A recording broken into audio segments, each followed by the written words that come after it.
Hello, everyone, and welcome to bonus episode number 116 of the Culips English podcast called Whale of a Time. The title for this episode is related to what I'm going to talk about a little bit later on. My main story for this episode is whale watching, but I thought I would introduce this idiom to you in the title. To have a whale of a time is an English idiomatic expression, which means to have an awesome or amazing time. You know, whales are really, really big animals, right? So if you have a whale of a time, it means like the time that you had was so good and so gigantic, just big and huge like a whale. So that's an expression for you right off the start of this episode, and the title for this one, A Whale of a Time. As I mentioned, I'll tell you that story a little bit later for the main story of this episode. But before I do that, I want to introduce myself. My name is Andrew, and I will be your host and your English study buddy for this episode. And what we do here in our bonus episode series is I just tell you some stories from my everyday life, and I hope that by listening to these stories, you will be able to Big B. Big B is the motto for this series, the bonus episode series, and it's an acronym. It stands for B, build your fluency, I, increase your cultural knowledge, G, grow your vocabulary, and the final B is become a better and clearer communicator in English. So those are the goals that I'm trying to help you achieve, and if you're ready to try and achieve those with me, then hop on aboard, you're in the right place, and we'll do it together. Before we get started with the main story, though, I do want to let you know that there's a free interactive transcript and vocabulary glossary available. You can get it just by following the link in the description for this episode, and I hope you'll find these tools useful and helpful for your study. And also, if you are a Culips member, then there is a comprehension quiz that will provide for you as well. If you're looking to take your English to the next level and support the work that we do here at Culips, I'd highly recommend that you sign up and become a Culips member. You can find all of the benefits and bonuses and special things and helpful learning tools that we provide our Culips members with by following the link in the description for this episode or visiting our website, culips.com, where you can sign up and become a member. And a big shout out and a thank you to all of the members out there who are learning and improving their English with Culips and who also support the work that we do. Without our members, there wouldn't be any Culips. It would be impossible for us to continue. So a big shout out and a thank you to all of our members out there. We really do appreciate your support, guys. Other than that, there's just one other announcement, and that is that there will be 3 speaking classes this week that we are hosting for our Culips members to practice talking about Culips content with a small group and with an expert English teacher. So this week, guys, we are talking about the simplified speech episode that came out not too long ago called Decluttering Your Life. And actually, that was simplified speech episode number 200, a cool milestone for me. Wow, we've done 200 simplified speech episodes. So we'll be talking about that topic in this week's speaking classes, which will be happening on September 10th, September 11th, and September 12th. I will be hosting the September 12th class, and Alina and Indiana, our other teachers, will be hosting the other classes. You can see the exact time and the exact date on our website, and I'll put the link to the schedule in the description for this episode so you can find it easily, because depending on the place where you live in the world, the time and the date will be different for everyone, so I can't say the exact time and date, but check out the schedule. Make sure to choose your time zone at the top, and then you can see it displayed in the right time, and the classes will be happening on Zoom so that Culips members from around the world, we can all gather and practice our English speaking together in a fun and supportive but also helpful way. So I hope to see many of you in our classes this week. And without any further ado, let's get started with this episode. As I mentioned, I'm going to talk about whale watching and some of the other things I got up to during my recent time in Canada and visiting Vancouver Island. So I hope you enjoyed this story. Let's get right to it. Here we go. If you listen to the last couple of bonus episodes that I've uploaded here at Culips, you'll know that I recently visited Canada And I went there with my wife, but I went a week before my wife. I was lucky enough to have a little bit longer vacation than she was. So I went a week ahead of her and I spent some time visiting my family. I also had a quick stopover in Osaka, Japan on the way there. And yeah, when I arrived, I went to my hometown, Kelowna. I went on a cool camping trip with my brother to a hot springs, which I talked about last week in bonus episode 115. And yeah, just spent some time hanging out with my family for about a week before my wife arrived. And when my wife finally did come, we had a 3-stage plan for our trip. The first stage was visiting Vancouver Island. I went to university in Victoria, British Columbia, which is on Vancouver Island, and I spent a lot of time there. I have a lot of good friends there still who are living there, and it's a really special place to me. So I wanted to introduce my wife to Victoria and show her around Vancouver Island for a little bit. So that was the first stage of our trip. And then the second stage was visiting my hometown, Kelowna, and mostly just doing family things, spending time with family, doing a little sightseeing, going to the beach every day, that kind of thing. That's what we did in Kelowna, which was stage 2. And then finally, stage 3 was in Banff, Alberta. And then, well, maybe I'll talk about that in next week's episode or 2 weeks after.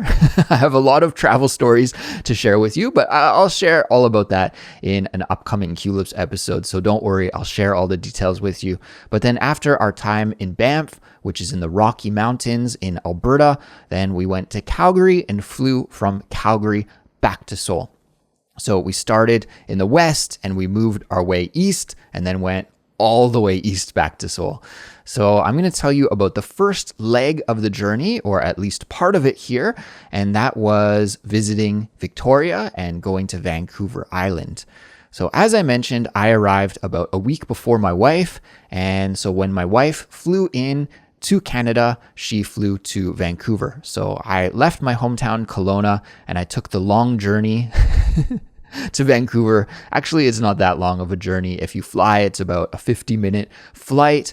And if you drive, it's quite a longer distance. It's like a 5-hour drive probably from Kelowna to the Vancouver airport. So I took a flight and I met my wife at the airport. It was actually pretty good timing. My flight arrived just like an hour before her flight arrived. So it was good. I got off the plane and then I worked my way from the domestic terminal to the international terminal and the international arrival area. And I had to wait, maybe about 30 minutes until she arrived there. But it was kind of fun doing some sightseeing in the international terminal. And an airport is really a place where you can see lots of emotions on display. If you're ever around the departure area, you can see so many sad farewells, sad goodbyes, right? People saying goodbye to their friends, to their loved ones, to their family. And you see a lot of these teary, sad goodbyes. It always pulls on your heartstrings a little bit. Well, the opposite is true if you hang out in the arrival section. And I think this was the first time that I had to wait for a considerable amount of time in the arrival section, and especially the international arrival section, I think is a little bit more emotional than the domestic area, because maybe from the domestic area, people see each other frequently, so it's not as emotional. But in the international, you have family members coming from overseas, from a long way away that you haven't seen for so long. And it was really cool to hang out there and see all of these happy faces and people being reunited. And so I enjoyed my time hanging out in the arrival section of the airport, waiting for my wife, just people watching. It was a pretty cool experience. So finally, my wife arrives and she got into the airport around 6 p.m. at night, I believe. And so that was just like the first stage of her journey that was finished, was the long flight from Seoul to Vancouver, because we had to make our way to Vancouver Island. And from Vancouver to Vancouver Island and to the city of Victoria, it's not really too far if you were to measure it like on a kilometer basis, it's probably under 50 kilometers. I don't think it's that far. But the problem is it's on an island, right? And so that means you have to go from the airport to a ferry terminal. You have to take a ferry and then you arrive on Vancouver Island. But unfortunately, the ferry doesn't go all the way to the main city, Victoria. It goes to this other place called Swartz Bay, which is another maybe almost an hour outside of Victoria. So it's quite a long journey, and there weren't any more flights that we could take. I guess it's probably the fastest just would be to go from Vancouver Airport to Victoria Airport, right? But at that time of the day, the flights were done. And also, even if there were flights, I think I would be hesitant about booking some just because, it's common that there are flight delays and things like this, and then trying to transfer from my wife from the international terminal to the domestic terminal, I just thought, that would be a nightmare. So instead of doing that, we decided to go the ferry route. And so that means pretty much as soon as I met my wife at the airport, we had to hightail it to the ferry because it was already, like I said, around 6 p.m. in the evening. And I think the last ferry that day was 9 p.m. And although it's not very far from the Vancouver airport to the ferry terminal, you never know, right? You just never know if there will be delays or something. And yeah, so I was a little bit stressed. Like as soon as I met my wife, gave her a hug, said hello, and then it was like, okay, let's move it. Let's get going. I had already purchased some of the tickets that we needed in advance, so we didn't have to fool around or mess around with any machines or anything like that to buy tickets or get change. All of that stuff was taken care of, thankfully. So we left the airport and we went right to the SkyTrain station that's in the airport. That is the link, the public transportation link. So in Vancouver, there's a SkyTrain, which is its version of like a subway, but it doesn't go underground. Well, it does in some parts, but most of it is overground. So it's called a SkyTrain. So we took the SkyTrain and you only have to take it a couple of stops. And then we had to transfer to a bus. And as soon as we got out of the SkyTrain station, we saw the bus that we had to take driving away. So we're like, no, we just missed that bus. And then we went to stand in line and wait for the next bus. That bus is a very popular bus, so there's actually always a long line for it usually. But since the bus had just departed, then we were one of the first in line. So it was nice for us in that regard. But unfortunately, the next bus wasn't going to come for around 50 minutes. So we were like, great, we have this long wait. So I was thinking, should we just take a taxi or maybe try and get an Uber or a ride share? I'm not exactly sure what kind of app they use in Vancouver. I think it's Uber that they use. But yeah, I checked on Google Maps and there was a considerable amount of traffic. So it looked like it would take us about an hour to get to the ferry anyway. And the nice thing about the bus is there are these HOV lanes, or the HOV as we call it. That means high occupancy vehicle. So if you are like a bus, then you can go in this special lane and it gets to avoid the traffic. But if you're in a car, like sometimes you can't do that. So we figured, we might as well just wait for the bus. And so unfortunately we had to wait like an hour. So that kind of sucked, but eventually the bus came, we got on the bus and we rode to the ferry. My wife was able to get a little bit of sleep on the bus ride. As you can imagine, she was a little bit tired after the long journey, but the journey was nowhere near finished yet. We got to the ferry and we bought our ticket to the ferry. I didn't buy that in advance, so I had to buy the ticket to the ferry. And then we had to wait again for like another 30, 40 minutes before we were able to get onto the ferry. And then finally the ferry departed and we were off on our way towards the island, and we were starving at this point. Thankfully, there's a cafeteria on the ferry. It's a rather big boat. Like it's a car ferry, so you can drive your car onto it. Even big trucks drive onto it. Maybe it holds like around 100, 150 vehicles, I would guess, and many more people. There are many people just like us that walked on to the ferry without a vehicle. And so, yeah, it's a big boat. There are 4 or 5 different decks and restaurants and cafes and stores. When I was a kid, there used to be a video arcade too. I'm not sure if that's still there, but that was always cool to check out when I was a kid.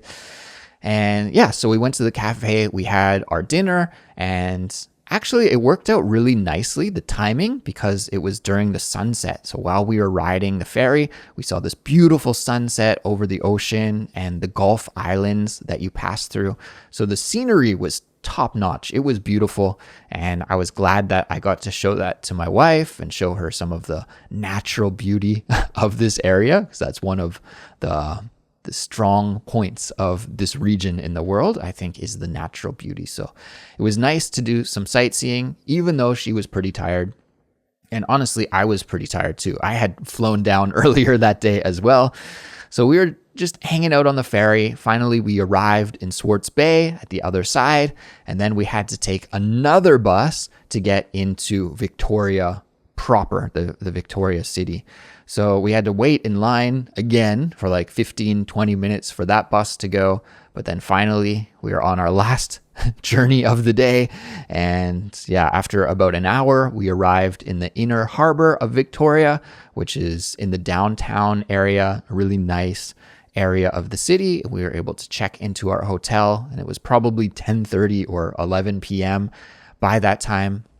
And we both just crashed. We went to bed pretty much right away because we had a very big day planned the next day. So as I mentioned a little bit earlier, I still have some really good friends from university and even from my hometown that live in Victoria. Coming from Kelowna, coming from a small town, a lot of people, once they graduate high school or university, they tend to leave Kelowna because there aren't so many job opportunities. I guess it depends on what you study and what you do, but I would say a good almost 80 to 90% of my really close friends growing up don't live in Kelowna anymore. Most of them have left. So yeah, my friends have gone all over the place, but many people leave Kelowna and go to one of the other larger cities in British Columbia, in my province, Vancouver or Victoria. Victoria is actually, technically, the city part is smaller than Kelowna in terms of population, but it's the capital of the province. So because of that, there are many jobs related to government work and that kind of thing, government institutions. There's also a big university there, which is a big employer. So yeah, a lot of my friends have ended up and settled down in Victoria. And one of my friends, who is born and raised in Victoria, but he actually lives in Montreal, I'll give him a nickname because I feel a little bit uncomfortable sharing all my friends' names on the podcast. I haven't had a chance to ask them about this yet, so I'll give him a nickname. I'll call him Charles. Okay, Charlie. So one of my friends, Charles, he's actually born and raised in Victoria, but I didn't meet him until I lived in Montreal. So that's kind of funny that we met and became good friends in Montreal. Even though I had attended the University of Victoria, he was born and raised in Victoria, but we met in Montreal, and we kind of met because of mutual friends. We both were really into music and in the music scene, and because of that, we were introduced to each other, and we ended up starting a band together in Montreal. One of my bands that I played in when I was younger was, in Montreal. And so, Charles and I were in this band together, and we had a couple of other friends in the band. So there were 4 of us. One of my other friends in that band, we'll call him Dave. Okay, Dave. Dave was also born and raised in Victoria and is still living in Victoria. And the drummer of that band, we'll call him Nathan. Let's see if I can remember all of these names. Nathan, I met him in Montreal. He was in our band in Montreal, but he's from somewhere in Ontario. I'm not exactly sure where his hometown is off the top of my head, but somewhere in Ontario, the big province in Canada, the most populous province in Canada. But now, weirdly enough, he lives in Victoria. Okay, so two of the 4 band members that were from my old band are currently living in Victoria. Okay. And Charles and we are the two that don't live in Victoria anymore. So there's two past band members in Victoria, Charles in Montreal, and I'm in Seoul. Okay. I hope that's clear. But it was really amazing timing because when my wife and I were in Victoria, Charles was also in Victoria. So it was very serendipitous that we were all in the same place at the same time and we could have like a mini band reunion. And so Charles really took the lead with this. I got to take my hat off and give him his flowers. To give somebody their flowers is like an expression that we can use when we want to give somebody some recognition for doing something really well. So I got to give Charles his flowers because he did a lot of planning. He really brought everybody together, and maybe the rest of us wouldn't have been so organized to plan this little band reunion. So hats off to Charles, props to Charles. He did a great job on this. And he was also really excited to meet my wife, as were my other friends, of course, because this was the first time they would get to meet her. And so Charles reached out to me and he said, hey, I know you guys are going to be in Victoria at the same time I'm in Victoria. Let's hang out. And would you like to go whale watching together? Because it's something I've always wanted to do, but I haven't done it yet. And it could be a fun activity for us to do. Maybe your wife would enjoy it as well because this is her first time visiting the area. And so I said, yeah, hey, why not? My wife and I, we love nature and wildlife, and whale watching sounds like quite an adventure. So we were down. So yeah, Charles, again, he took the lead and he researched a bunch of different whale watching companies. And there are several in Victoria. And yeah, he tried to find one that was really eco-friendly. It's kind of an interesting question about whale watching in general, because I think people like me, and maybe yourself, I don't know, everybody is a little bit different, but I love nature. I love wildlife. I really want to see the whales, but at the same time, I feel really guilty about going out there and invading their natural habitat and watching them. Like, it seems a little invasive. And of course, I don't want to do that if that's going to be harmful for the animals. And some whale watching companies are more cautious about this and more conscious of this than others are. And so Charles and I, we were on the same page about this. And he tried to find the most environmentally friendly whale loving whale watchers that he could. And so he found a company that seemed legit, and we booked our reservation to go whale watching with this company.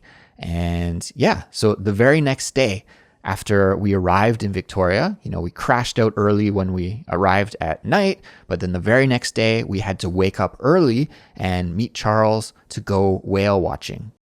We met pretty early in the morning. I can't remember exactly what time, but we met at a cafe and we had a quick coffee and breakfast and catch up. I was able to introduce my wife to Charles, so that was nice. And they finally got to meet. And yeah, it was just so good to see him and so nice to see him because I hadn't seen him since probably 2015 or so was maybe the last time I was in Montreal. So time flies, but yeah, it had been a really long time. So after our breakfast and coffee, then we had to walk to the harbor and we found where our whale watching tour was going to start. We had a little orientation, and even though it was summer and pretty hot, they gave us these big red, almost like winter coats to wear because they said it was going to be windy and cold out on the water. And everybody on our tour was like, yeah, right. It's like boiling hot. It's not going to be cold out on the water. It was cold out on the water. It was really windy and cold on the ocean. So they were handing out toques, like woolen hats and gloves as well. Some people were wearing those because, it was much, much colder out on the open ocean than it was on the shore. So yeah, very, very thankful that they handed out those winter coats to us because they were able to keep us warm. But finally, we got onto our boat. It was, I'd say like a medium-sized boat. There are all these different kinds of whale watching tours that are offered in Victoria. Some that are on just like a little Zodiac, like a very small boat that maybe holds 10 people. And then there are like the kind of medium-sized boats that we took, which looks like a kind of bigger jet boat, but probably held 25 people or so. And then there are quite bigger boats that go out that are like almost like a yacht or something that can hold quite a few people. So we're in the medium-sized option. And I was a little bit worried about getting seasick because in the past, when I visited Hawaii, I went on a fishing trip in Hawaii and I was terribly seasick like the whole time from the choppy waves. And that was, not the greatest memory. And I didn't want that to happen again. So I actually bought some medicine for avoiding seasickness. And I don't know if I just didn't get that seasick feeling because the waves weren't that big that day, or maybe the medicine was working, but thankfully I don't care what the reason was, but I didn't feel seasick at all. So that was really good. We got on our boat, we had our orientation, and then we headed off, and the boat went pretty quickly. I think they said it was like a speedboat, and it was going very fast. So we like across the ocean, and that was pretty fun just to cruise on the ocean, and the wind is blowing, and it's just a nice way to see nature from a different perspective, right? Because although I had lived in Victoria for maybe 6 years while I attended university, and after that as well, you always see the same perspective from the land, right? But to get out onto the sea and to see things differently is a really interesting experience as well. So, we jetted off on the ocean, and then after maybe 15 minutes, we arrived at an area where the guides, and it was cool, the guides on the boat were really knowledgeable. I think most of them, there were the boat driver, the captain, I guess we would call him. There was the captain, and then there were 2 or 3 other guides that were on the boat, and they were all scientists, marine biologists who were really knowledgeable about the ocean and the habitat of the whales. And I think a couple of them were also university instructors. So during the semester, they work at the university as instructors and professors, and then their summer job is to do these whale watching tours. So anytime you had a question, they were really knowledgeable and could just answer your question right away. And they were also just spitting out facts about whales and the environment and all kinds of things related to the marine life there. That was really interesting to hear. But finally, after 15, 20 minutes of cruising, we arrived where they thought we were going to see some orca whales. Orca whales, they look like a huge dolphin, kind of have that same shape as a dolphin, and they're black and white in color. And sometimes we also call them killer whales, but I think people are trying to be more whale friendly and call them orca whales these days instead of killer whales. But I mean, it depends on your perspective. I don't think there are many incidences of orca whales attacking and killing humans. I mean, it probably has happened at some point, but it's not like shark attacks, right? Where there are lots of documented cases of sharks attacking humans. There aren't very many or any at all of orcas attacking humans. But if you're a seal, like we saw the orca whales hunting the seals, and it's not nice to be a seal, because you are always under threat of being eaten by one of these orca whales. So from a seal's perspective, definitely, these are killer whales. And so we saw 2 killer whales. It was really cool. They came pretty close to our boat. There are laws in Canada about how close you can get to the whales. So what you have to do, I think it's 200 or 400 meters distance you must maintain. But that means like driving up close to them. You can't drive the boat up really close to them, but if you're lucky, you can go to the boundary, the edge of that 200-meter boundary, and if you're lucky, the whales will come to you. And so you have to turn your motor off and just sort of float in the ocean, but if you're lucky, the whales will come up to you and you can see them quite close. And the whales came pretty close to us, but not like really close. We were able to see them for a while. There were these 2 male whales, and I think they were brothers, if I remember correctly, maybe. And there was something unusual. I can't remember the details. The guides were talking the whole time and just spitting fire and spitting facts at us. But I mean, I was just mostly chatting with my friend. We were watching the whales together, so I wasn't super tuned into all the details. But if I recall correctly, the guide said that they were brothers and there was something unique about them. Like usually killer whales always stay with their mom as far as I can remember, but these guys had branched off and they started their own like pack, which was really unique and not seen ever. They were hunting, so we got to see them hunt some seals and saw their behavior, how the tactics that they use for hunting seals, and really, really interesting to see, and just amazing, amazing animals. And it was nice to see them in their natural habitat. And yeah, that was really impressive. So after we spent about 30-40 minutes watching the killer whales, then we were off to the next location, and that was to see humpback whales. And humpback whales are very, very different than orca whales. In fact, our guide said that there's really nothing in common between the two species at all, other than that they're like these big mammals that live in the water, and we both call them whales. They are just like really, really different kinds of creatures. Humpback whales are much, much bigger, and we were able to see 3 humpback whales. We had to go out deeper into the ocean, but yeah, we saw these massive whales, and again, it was kind of the same thing. There are boundaries. You can't get too close to them. And it really depends on, your luck that day. If the whales want to come closer to where you are and check out that area, then you get to see them really close. And if not, then you're sort of looking at them from afar. But we were lucky enough that they did come again pretty close to the boat where we could see them. And humpback whales have a much longer dive when they go under the water. I can't remember exactly the details, but I believe the guide said that they can hold their breath for like 40-45 minutes, or they can dive for that amount of time.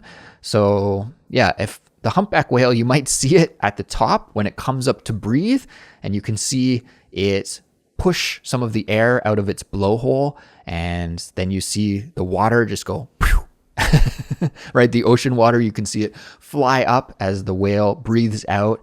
And when it goes down to dive, you can see its tail come out of the water. But if it dives down there for a long time, like you might think that it's going to come up again, and it could be down there for 45 minutes, and who knows, it might swim away as well, right? So it's kind of random whether you get to see them closely or not. Thankfully for us, we did see the humpback whales come up and go down a few times. And again, just really impressive to see the size, and it's just the ocean is so mysterious, right? It's crazy that we have these insanely big animals just living out there, not too far from the shore at all, in fact. And just majestic, I think, is one of the best words to describe the humpback whale. I remember when I was a kid, an elementary school kid, my aunt gave me a tape of the humpback whale singing. Have you ever heard the humpback whale singing and how they communicate under the water? And that tape really fascinated me, and I liked to listen to that when I was younger. And I think ever since then, I've had a deep appreciation for the humpback whale and its mysterious, very sad sounding song and cry. So yeah, humpback whales, really cool, neat animal. And I was happy that I got to see them.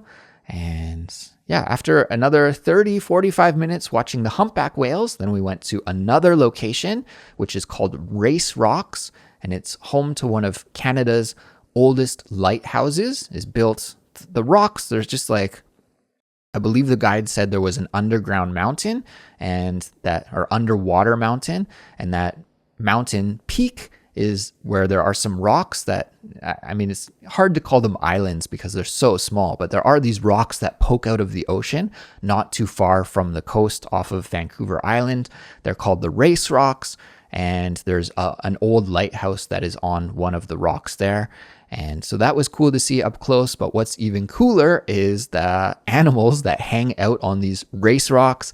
There are a bunch of seals and sea lions that just hang out on the rocks. I guess, they're out in the water hunting and fishing, and then they need a place to chill and sleep and hang out in the sun. And so they come out of the water onto these rocks, and it's just filled with sea lions, these big, weird creatures, and seals as well.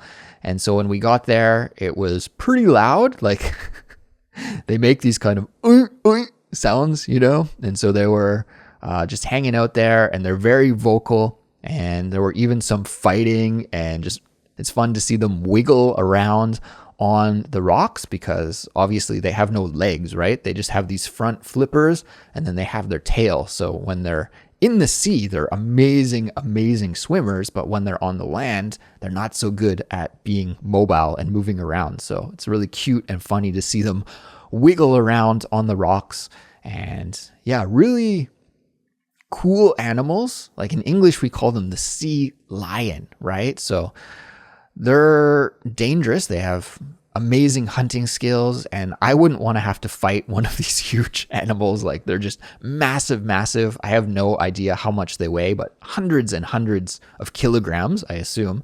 And so, yeah, it was cool to see them from the boat, but if I ever found myself on one of those rocks with them, I think I would be scared for my life for sure. They are terrifying creatures in that way, but nice to see them from the safety of the boat and to see some sea lions and seals up close as well.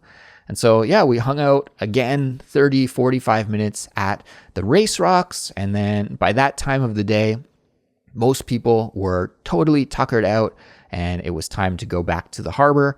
So we had our final boat trip, again, another 20, 25 minutes of cruising on the ocean to get back to the harbor. And we finally reached land, got off the boat, and we're back on the land, safe and sound. And next up, Charles had planned a band reunion barbecue for us. So my friend, who I said from the band, who I can't remember his nickname now, I think I called him Nathan earlier, the guy from Ontario originally. As I mentioned, now he lives in Victoria, and his partner is also a Victoria native, born and raised as far as I know. And so we were going to have a barbecue at Nathan and his partner's house. And so, yeah, we stopped. I think we pretty much went directly from whale watching. We stopped in at a supermarket to get some supplies, and then we went to Nathan's house and we had an awesome barbecue in the backyard. They have this really lovely house and a wonderful backyard. And Nathan was working the grill, working the barbecue, and cooked up just an absolutely delicious meal for us. I think we had some chicken thighs, barbecued chicken thighs, which were amazing. And there were some salads and corn on the cob and just a nice, like, classic Canadian summertime barbecue meal. And to see my old buddies from the band too, and for us to all be together at the same place at the same time was just really fun. And I really had a great time at the barbecue.